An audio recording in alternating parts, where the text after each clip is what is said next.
مسجد میں گیا تو بڑی مسجد کے ساتھ مدرسہ بھی تھا، اس سے میں گفتگو کرتے ہوئے ایک منظر دیکھا کہ طلباء اور علماء سے ایک شخص سے گفتگو کر رہے ہیں تھوڑا سا لڑنے والے انداز میں. اس کا حجہ یہ ہے کہ بڑے بال ہیں، بڑی لمبی سی داڑھی ہے، بغیر ٹوپی کے بیٹھا ہے، ٹی شرٹ ہے، آپ ہنس دیجیے جینس پہنا ہوا. میں نے کہا حضرت یہ کیا ہو رہا ہے؟ کہا وہ غیر مقلد ہے، ابھی سعودی سے آیا ہے، نیا دین بنا کے لائے ہیں، وہی منوانے کی کوشش کر رہے ہیں. اب میں جاؤں کہا جائے گی. میں جب وہاں گیا تو بات یوں ہو رہی تھی کہ وہ عالم صاحب سے سوال کر رہے تھے میرے سامنے جب میں پہنچا تو کہ مجتہد معصوم عقل خطا ہوتا ہے کیا؟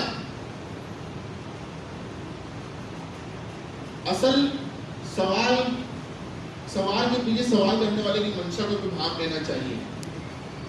ہمارے قریب میں شہر ہے اورنگ آباد، وہاں پر غیر مقلدت پہلی نہ اس کی وجہ چھوٹی سی تھی کہ وہ غیر مقلد اپنی عوام کو لے جاتی ہے. ہمارے علماء کے درس قرآن میں کہتے ہیں کہ مولانا ننگے سر نماز نہیں ہوتی کیا؟ ہوتی. تو مطلب صحیح ہے کہ نہیں ہے؟ صحیح ہے. اب وہ آپ کہتے دیکھو ہم لوگ غلط نہیں صحیح. کتنا چھوٹا تھا آپ دونوں، پورا دین چینج کروا دے رہے ہیں. سوال تو یہ ہونا چاہیے تھا کہ ننگے سر پڑھنا بہتر ہے یا ٹوپی لگانا. اب جواب کیا ہوگا؟ ہے نا؟ جواب تب وہ دینا چاہیے کہ ننگے سر نماز ہو جاتی لیکن ادب کے خلاف ہے، ننگے سر نہیں پڑھنا چاہیے، بہتر ہے کہ سر ڈھانپ کرو، تب اس کا مطلب ٹوٹ جاتا. تو جواب دیتے ہوئے سوال کرنے والے کی منشا کو بھی محفوظ رکھنا چاہیے، کہیں دھوکہ تو نہ دے دے کسی کو جان کے.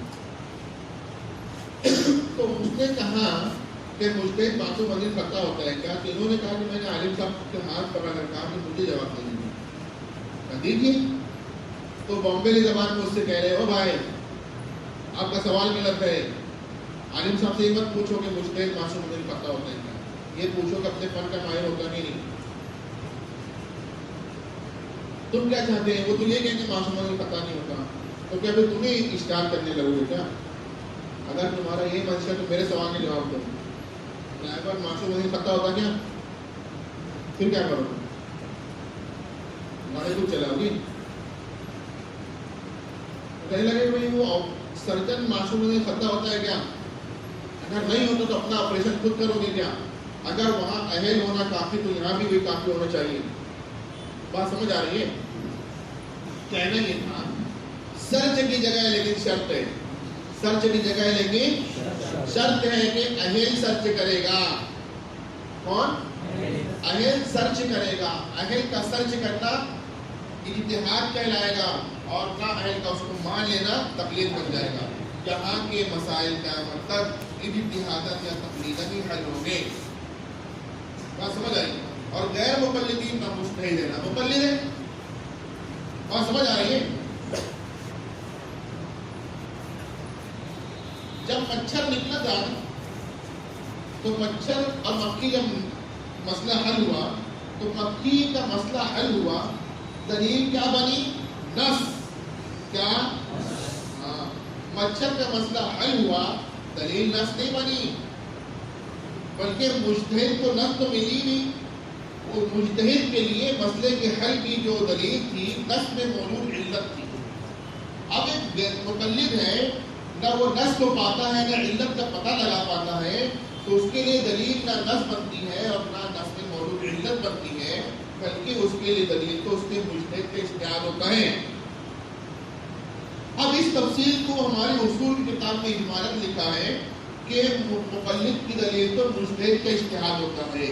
تو غیر مقلدین اسے بھی سمجھ نہیں پاتے ہیں، چلانا شروع کرتے ہیں مناظرے میں اور کہتے ہیں کہ بھائی آپ اپنے مجتہد کی دلیل پیش کریں، کتاب و سنت کی آیات و روایات کو ہاتھ نہ لگائیں، آپ کی دلیل آپ کے مجتہد کے اجتہاد. ہم کہتے ہیں ہاں وہاں جہاں اجتہاد ہو کہاں دلیل ہے. مکھی کے مسئلے میں ہماری دلیل مجتہد کا اجتہاد ہے یا نص ہے؟ ہاں. جہاں اجتہادی نہیں ہوا تو اجتہاد کی دلیل بنے گا، جہاں اجتہاد ہوا وہاں دلیل اجتہاد ہے. تو ایسی جگہ آپ کو اجتہاد پیش کریں گے تو کتاب و سنت پیش کرنا. مسئلہ کیا ہے؟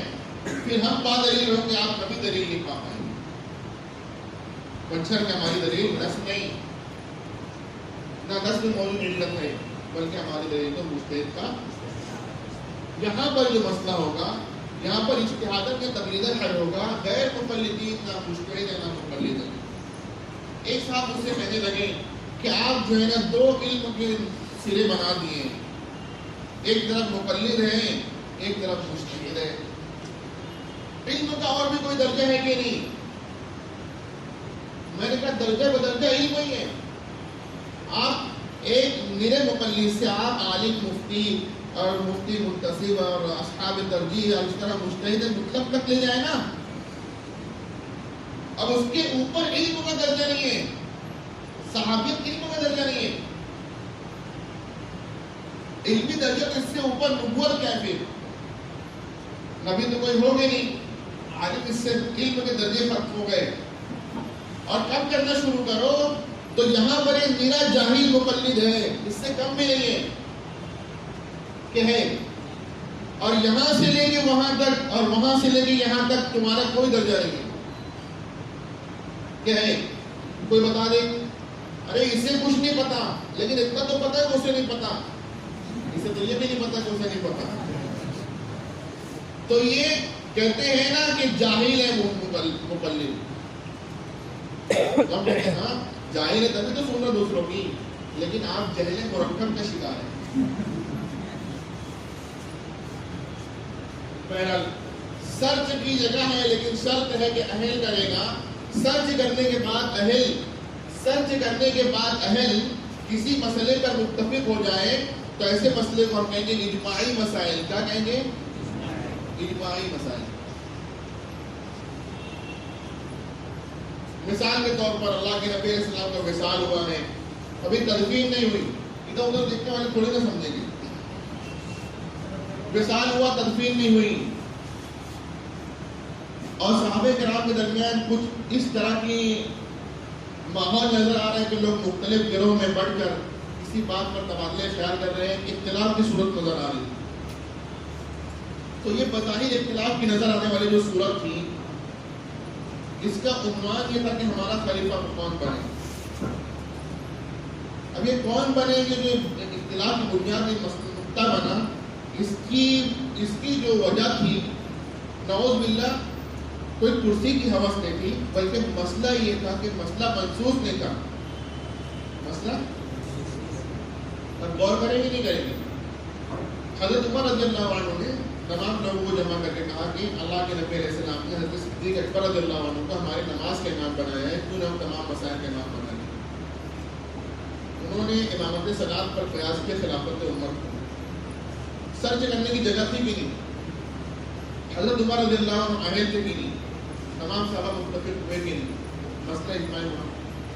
اب ہم کہہ سکتے ہیں خلافت صدیق اکبر رضی اللہ عنہ اگرچہ منسوخ نہیں لیکن اجماعی ہے۔ جب کسی مسئلے پر اجماع ہو جائے تو وہاں پر آئندہ کبھی بھی ریسرچ سینٹر نہیں کھلے گا، ریسرچ کے نام پر اجتہاد نہیں، کسی کے اجتہاد کی تقلید نہیں کی جائے گی۔ بات سمجھ آ رہی؟ یہ جگہ قیامت تک اجتہاد و تقلید کے دائرے سے باہر ہوگی۔ دنیا جہان کی کتابیں اکٹھا کر کے اور دنیا بھر کی عقل جمع کر کے کوئی شخص جہاں اس عنوان پر ریسرچ کے نام پر ایک فرق بھی نہیں کھول سکتا۔ اس کا ایک فرق کھولنا اس بات میں بماز ہوگا کہ اسے کسی ایک صحابی پر بھی اعتماد نہیں ہے۔ اگر اعتماد ہوتا تو اعتماد کے سہارے اجماع سے مجتمع ہوتا، ریسرچ سینٹر نہیں کھولتا، اور کر لینا ریسرچ کر کیا لے گا؟ اتفاق سے متفق ہوا تو وقت ضائع کیا، اور اتفاق سے مختلف ہوا امت میں تفریق کی راہیں ہموار کر دی، کوئی خیر کا کام انجام کبھی نہیں دے گا۔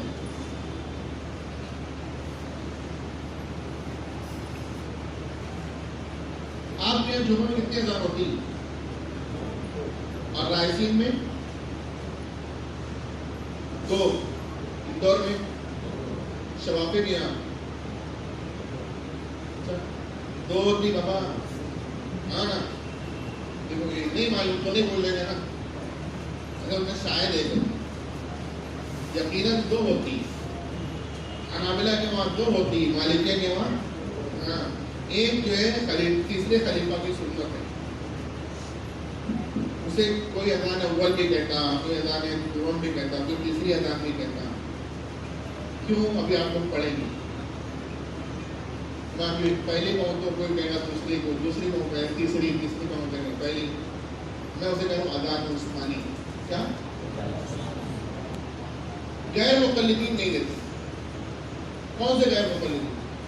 قربا، جماعت المسلمین، اثری، سلفی، سنائی، سب نہیں دیتے. ایک صاحب نے مجھ سے سوال کیا، جو غیر مقلدین کو جانتا ہے وہ جانتا ہے کتنے مختلف ہوتے ہیں آپس میں. کوئی کہتا ہے کہ جہری میں قرات کرنا، کوئی کہتا ہے نہیں کرنا، کوئی کہتا ہے معذات ابھی پڑھنا، کوئی کہتا ہے نہیں پڑھنا، ہے نا. کوئی کہتا ہے سبتات میں پڑھنا، کوئی کہتا ہے امام سے مناظر کرتے ہوئے پڑھنا، کوئی کہتا ہے آمین ایک کہنا، کوئی کہتا ہے دو کہنا، کوئی کہتا ہے تین کہنا. ایک رکعت نہیں. بات سمجھ آئی؟ کوئی کہتا ہے نا کہ سینے پہ ہاتھ یوں باندھو، کوئی کہتا ہے یوں باندھو، کوئی کہتا ہے یوں باندھو، کوئی کہتا ہے سجدے میں رفع دیں، کوئی کہتا نہیں ہے، کوئی کہتا ہے دوسرے میں رفع دیں، کوئی کہتا نہیں ہے. تو وہ کہنے لگے مجھ سے کہ غیر مقلدین بھی کسی مسئلے میں متفق ہے کیا؟ غیر مقلدین بھی کسی مسئلے پر متفق ہے کیا؟ میں نے کہا بالکل، صحابہ کی اجماعی مسائل کو نہ ماننے پہ متفق. کتنا بھی اختلاف اس پہ متفق ہے کہ دوسرے دن کوئی نہیں دیتا. 3 طلاق کی 3 کوئی نہیں مانتا، 20 طرح بھی کوئی نہیں مانتا. اجماعی طور پر صحابہ کی اجماعی مسائل کا انکار کرتے ہیں لوگ. اجماع ان میں بھی ہے، اجماعی مسائل کے نہ ماننے پر اجماع. یہاں دیکھیں ہم لوگ جب ان سے کہتے ہیں کہ آپ اذان کیوں نہیں دیتے ہیں اذان عثمانی، تو وہ کہتے ہیں حدیث میں ہے کیا؟ عادت ہے ان کی، کبھی کہے گا قرآن میں ہے کیا. جو دلیل کا مطالبہ کرتے ہوئے قرآن چھوڑ اول حدیث کو رکھ دے تو سمجھ لو دین کی بنیادی کھو دیا ہے. وہ نہ بھی اہل قرآن وہ حدیث نہیں رکھا، اہل حدیث رکھ لیا.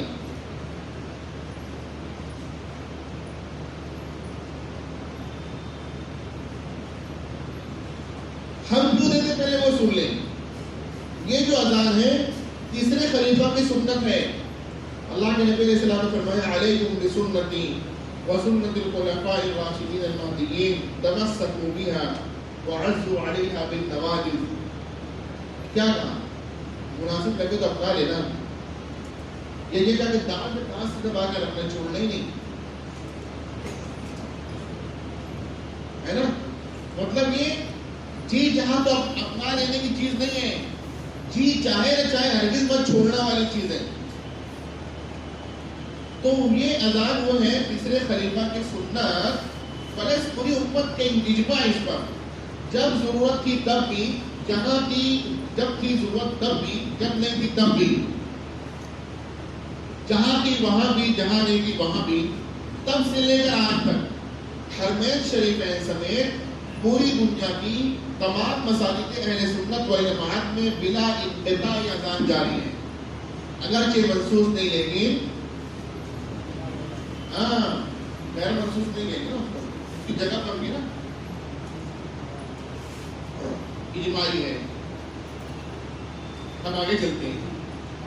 عبداللہ ابن سبا اور اس کی ذریت کی نالائقی کی وجہ سے صحابہ کرام کے درمیان 2 مرتبہ قتال کی نوبت آئی. ایک جنگ میں حضرت عائشہ رضی اللہ عنہا بھی نہ چاہتے ہوئے کسی وجہ سے شریک تھی. جنگ کے اختتام میں تمام قیدیوں کے ساتھ وہ بھی آئی، عزت دار طریقے سے ان کو لایا گیا، لیکن بطور قیدی جو مخالف فریق کی حیثیت تھی. لوگوں نے اس بات کا مطالبہ کرنا شروع کیا کہ مال غنیمت اور عورتوں کو تقسیم کیا جائے. البدایہ والنہایہ اور تاریخ دعوت و عظیمت میں اس کو آپ پڑھ سکتے ہیں. حضرت علی رضی اللہ عنہ غصے میں آئے، سب کو جمع کیا، کہا وہ شخص میرے سامنے آئے جو چاہتا ہے کہ وہ مومنین اس کے حصے میں آئے. یہ سننا تھا کہ پورے مجمع پر سناٹا چھا گیا، اور انتہائی اختلاف کی صورت میں، انتہائی انتشار کی صورت میں اس بات پر اتفاق ہوا کہ خدا نخواستہ مسلمانوں کے مختلف گروہ کسی وجہ سے آپس میں قتال کر لیں کہ ان کے اس قتال کی وجہ سے مسلمان عورتیں باندیاں نہیں بنے گی. مسئلہ منسوخ نہیں، لیکن غیر مقلدین سب پوچھتے ہیں کہ تمہارا کیا موقف ہے. اگر وہ کہتے ہیں باندیاں بنے گی، ہم کیا پوچھیں گے؟ حدیث میں ہے کیا؟ اگر وہ کہیں گے باغیاں نہیں بنیں گی تب بھی کیا پوچھیں گے؟ ہم اجماع کے ماننے کی وجہ سے با دلیل ہوں گے، وہ اجماع کے انکار کے بعد ہر حال میں بے دلیل ہوں گے. سمجھ میں آ رہی بات؟ اور بے دلیل میں مسلمان تو جاہل مسلمان بھی بے دلیل نہیں ہوتا، دلیل کا پتہ نہ ہو یہ تو ہو سکتا. کیسا دین بنا کے رکھا کہ جہاں ہم سے ٹکراتے بے دلیل ہو جاتے. نام رکھا ہے اہل دلیل. کیا رکھا ہے؟ اب دلیل ہی نہیں ہے.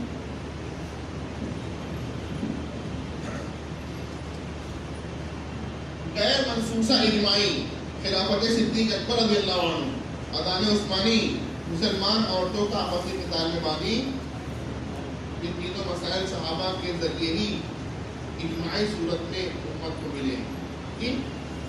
لیکن ہر مسئلے میں اس طرح اجماع تھوڑی ہوتا. جس پر اجماع نہ ہوا ہو، اجماع کے نہ ہونے کی بنیاد پر ہم لوگ کہتے ہیں غیر اجماعی مسائل. لفظ غیر اجماعی سے ذہنوں میں یہ بات آتی ہے کہ اختلافی.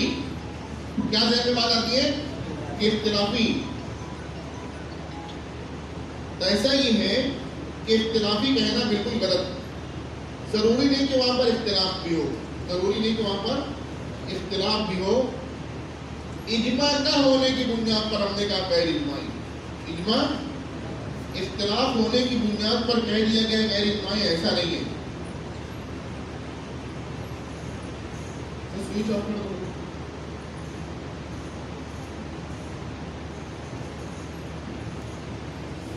ادھر دیکھیں، ضروری نہیں کہ اختلاف بھی ہو. دوسری بات کرتے ہیں، اللہ کے نبی علیہ السلام کو اللہ نے دیگر انبیاء سے بھی کچھ الگ صفات عطا کی تھی نا. آپ کے لیے روئے زمین کو سجدہ گاہ بنایا گیا، آپ کی ذات کرو بہنوں کی مسافت تک پڑتا تھا، مال غنیمت حلال کیا گیا. انہیں مخصوص صفات و اوصاف میں یہ بھی تو ہے کہ آپ کو جوامع الکلم عنایت کیا گیا. ٹھیک، یہ صفت تو آپ جانتے ہی ہیں کہ بات ایک ہو لیکن بہت ساری باتوں کا مجموعہ ہو. بظاہر ایک بات ہو لیکن اس میں بہت ساری باتیں چھپی ہوئی ہوں. تو جو جملے اللہ کے نبی علیہ السلام کے اس صفت کا مصداق ہوں گے، اس میں جو باتیں اور چھپی ہوگی وہ کون ظاہر کرے گا، نبی یا غیر نبی؟ نبی بتا دیں کہ اس میں یہ بات بھی ہے، تو اس صفت کا فائدہ کیا ہوا؟ تو اس صفت کا جو مصداق جملہ ہوگا، اس میں جو باتیں ہوگی، ان باتوں کو کون ظاہر کرے گا، نبی یا غیر نبی؟ اہل یا نہ اہل؟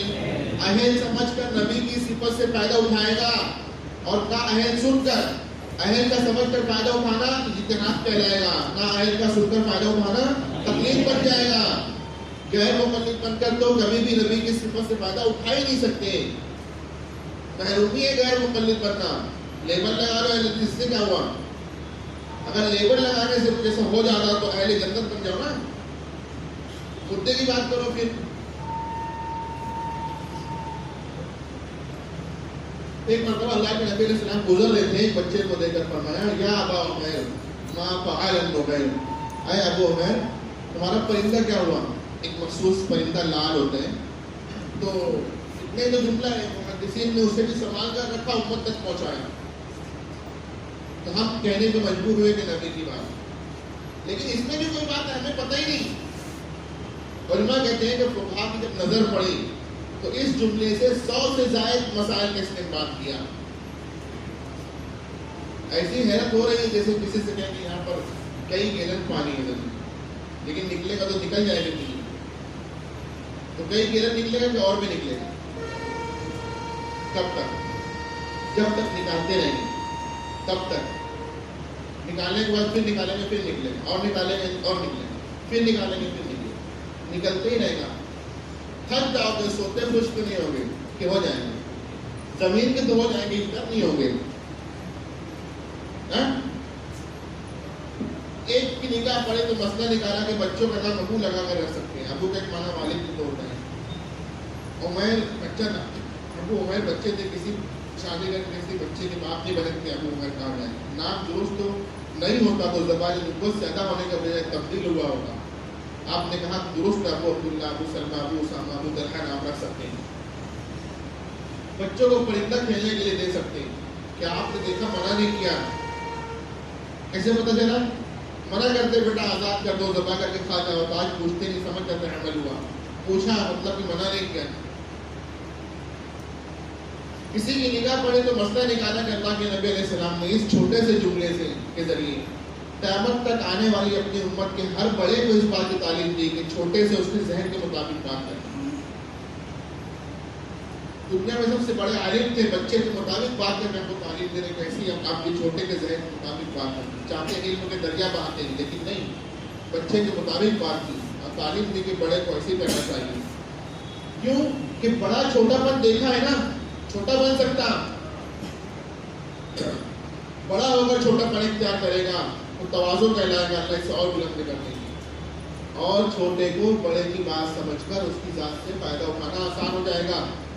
اس کا برعکس سے کریں، چھوٹا بڑا بن نہیں سکتا، کبھی بڑا بن دیکھا نہیں ہے، بننا چاہے گا نہیں بن پائے گا، بننا تکبر کہلائے گا، اللہ کی نگاہ میں مقبول ہو جائے گا، بڑے کی ذات سے فائدہ نہیں پائے گا. جی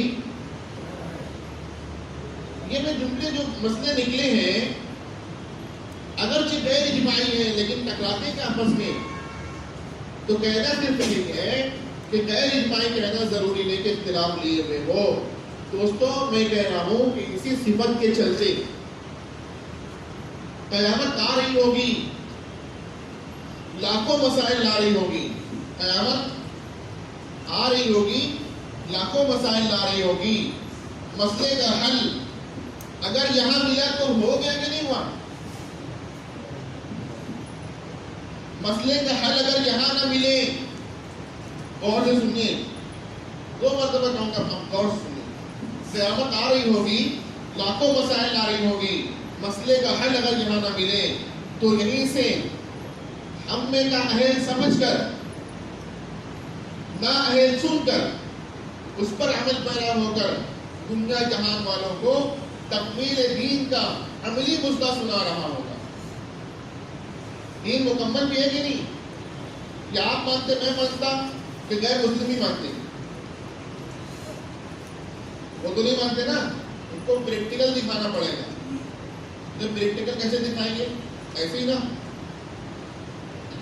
قیامت آ رہی ہوگی، لاکھوں مسائل لا رہی ہوگی، مسئلے کا حل اگر یہاں نہ ملے تو یہیں سے ہم میں کا اہل سمجھ کر، یعنی اجتہاداً، نہ اہل سن کر یعنی تقلیداً، اس پر عمل پیرا ہو کر دنیا جہان والوں کو تکمیل دین کا عملی مژدہ سنا رہا ہوگا.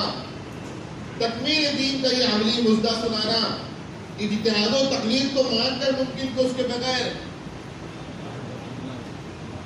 سو رہے ہیں بعض لوگ، میں بہت اسپیڈ تو نہیں جا رہا ہوں نا، یہ سمجھ میں آ رہی بات؟ اجتہاد و تقلید کو مان کر اس کے بغیر، بولو نا، اس کے بغیر قیامت تک کے مسئلے کیسے حل کریں گے؟ ہمیں تو ایک مچھر کے سامنے بے دلیل ہونا پڑے گا نا. جی یہاں دیکھیں، اب میں نہیں دوہرا رہا ہوں، یہاں پر کتاب و سنت کی کیا چیز نہیں ہے؟ کون بتائے گا؟ صراحت. یہاں کیا موجود ہے اور یہاں کیا موجود نہیں ہے؟ آپ لوگ سن ہی نہیں رہے صحیح سے. یہاں پر کیا موجود نہیں ہے؟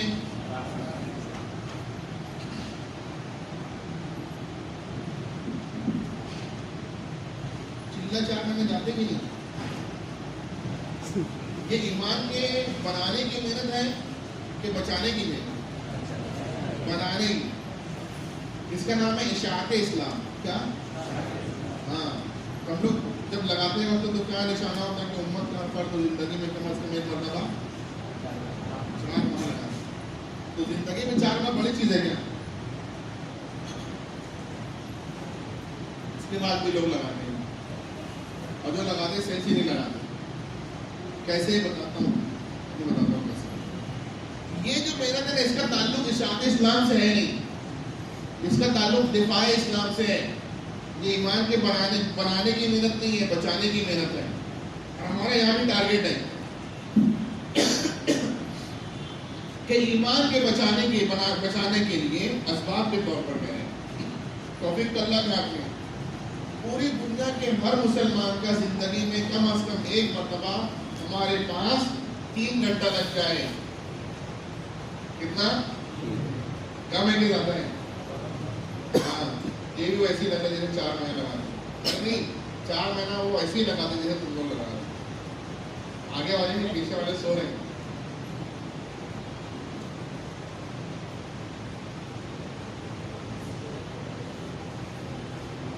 محنت کئی طرح کی ہوتی نا ایمان کے لانے کی بھی. ہم تو لا چکے ہیں، تو سب لا چکے ہیں. کیا تم میں لانے والی محنت، اور پھر جو لے کر آئے ان کی بنانے والی، اور پھر بنانے والی محنت ہوئی، بچانے والی نہیں ہوئی، تو وہی شکیت پیدا ہوئی.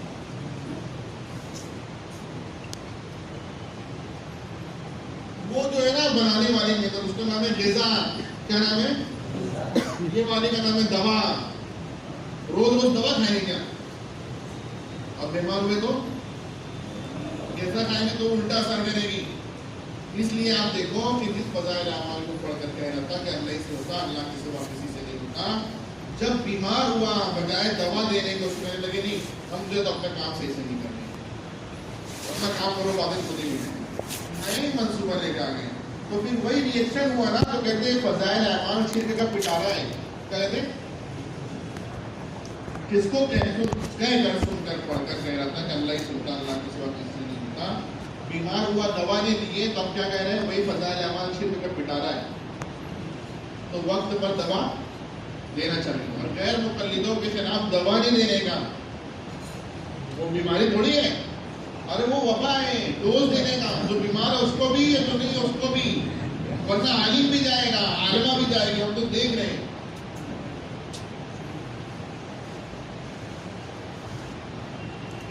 یہ زمانہ وہ نہیں رہا کہ ہم پہرے داری کریں کسی کی. یہ زمانہ وہ ہے کہ ہر ایک پہرے دار ہو. کیا بنے؟ جو لوگ علماء سے بدزن کے کہتے ہیں علماء دین کے ٹھیکیدار ہیں. بات تو کہ ٹھیک ہے ہم ٹھیکیدار بولے تو واقعی غلط ہے. ہم ٹھیکیدار نہیں لیکن پہرے دار ہیں کہ نہیں ہے. اور یہ یقینی بات ہے کہ ہم لوگ پہرے دار ہیں، اور ایسی یقینی بات ہے کہ پہرے دار سو رہے ہیں.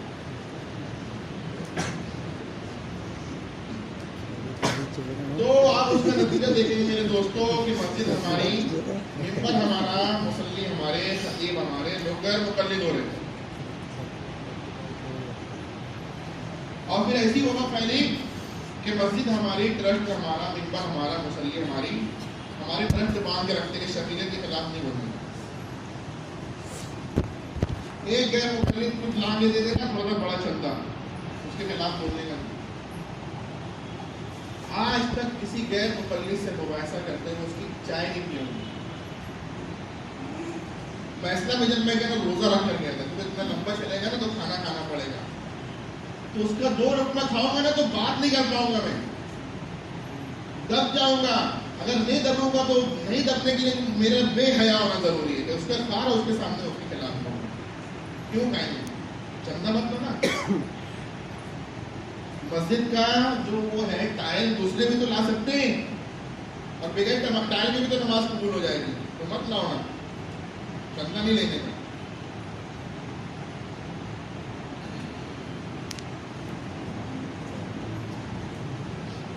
دیکھو اتنی دیر ہو گئی، کتنا کم سمجھے کہ کتاب و سنت کی، یعنی قیامت تک کے مسائل کا حل کتاب و سنت کی آیات و روایات میں. لیکن مسئلہ 2 طرح سے ہے، کچھ منسوخ کچھ غیر منسوخ. غیر منسوخ سرچ کی جگہ ہے، لیکن شرط ہے کہ اہل سرچ کرے گا. اہل سرچ کرنے کے بعد متفق ہوئے تو اجماعی کرنا ہے، اجماع ہوا تو اجتہاد کا تقلید، اجماعی نہیں ہوا تو غیر اجماعی ہے نا. لیکن بہت اہم بات بھول گئے، غیر اجماعی کیوں ہوا؟ یہ غیر منسوخ یہاں کیا نہیں، کتاب و سنت کی صراحت کے نہ ہونے کی وجہ سے اجتہاد ہوا تو نہیں تھی نا. جب یہاں پر ہم لوگ کتاب و سنت کے مسائل پر تقلیداً عمل پیدا ہوتے ہیں. ہمارے دوست غیر مقلدین کہتے ہیں کہ تقلید شرک ہے, مقلد مشرک مستحق النار و سقر ہے. تو ہم ان سے یہ کہتے ہیں کہ ہمیں کچھ پتہ نہیں ہے, لیکن اتنا پتہ ہے کہ شرک وہ مرموز بیماری ہے کہ جس کی وجہ سے اول وہلے میں جہنم میں جا کر ہمیشہ وہیں رہنا ہوگا. تو اگر یہ تقلید شرک ہے تو پھر ہم تقلید کرنا نہیں چاہتے. تقلید اگر شرک ہے تو تقلید چھڑاؤ. تقلید چھڑانا ہے تو اجتہاد مٹاؤ. اجتہاد مٹانا ہے تو صراحت لاؤ. قیامت تو آئے گی, صراحت نہیں آئے گی. پلٹو جملہ, صراحت تو آئے گی بشرط یہ کہ کیا بولو. ہاں کس نے کہا؟ ماشاء اللہ. ہم نے جب کہا نا صراحت نہیں آئے گی تو زبان حال سے ہم نے کہا کہ نبی نہیں آئے گی. اور جب ہم نے کہا کہ صراحت تو آئے گی بشرط یہ کہ نبی آئے. نبی آئے تبھی صراحت آئے گی نا. تو جب صراحت آئے گی ہی نہیں تو پھر کیا ہوگا؟ اجتہاد ہوگا. اجتہاد ہوگا تو تقلید ہوگی.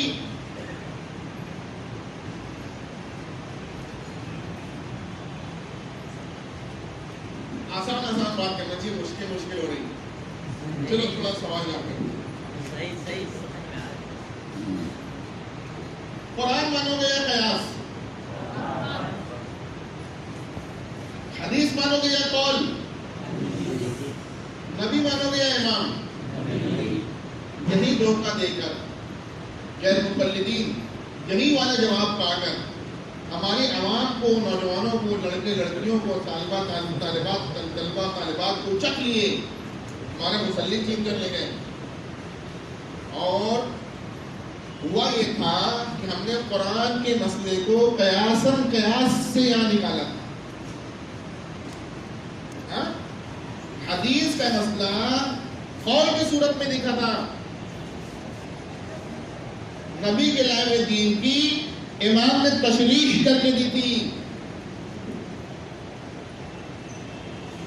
تو قرآن کا مسئلہ بذریعہ قیاس ملا, حدیث میں چھپا مسئلہ قول کی صورت میں نظر آیا.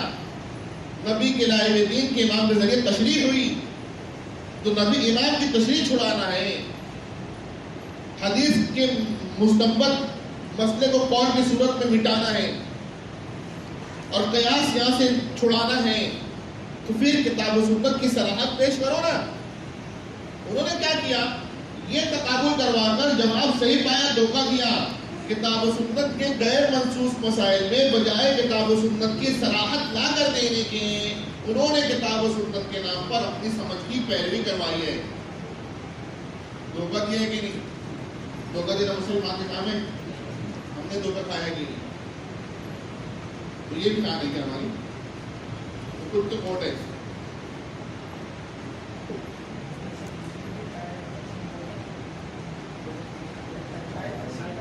ہاں جی بالکل, بات سمجھ آ رہی ہے. تو ایسے ایک کچھ اور بھی ہونا تقسیم کرنے کا. ابھی آ جاؤ.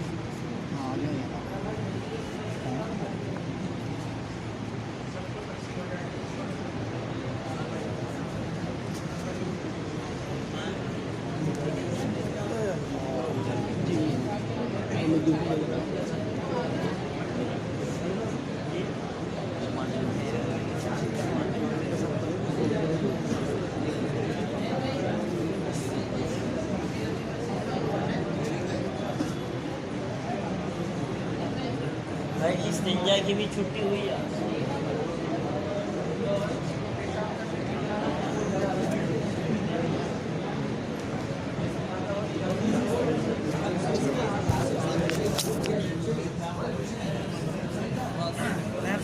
ڈاکٹر نے کہ بولنے کا بیمار ہو سارے ٹیسٹ کے لیے کچھ تو ہے, اب کچھ نہیں, اب ہوتا بھی کچھ. آج دیکھیں کہاں کہاں ہے, تو اب تک جائزہ لیں گے انشاءاللہ.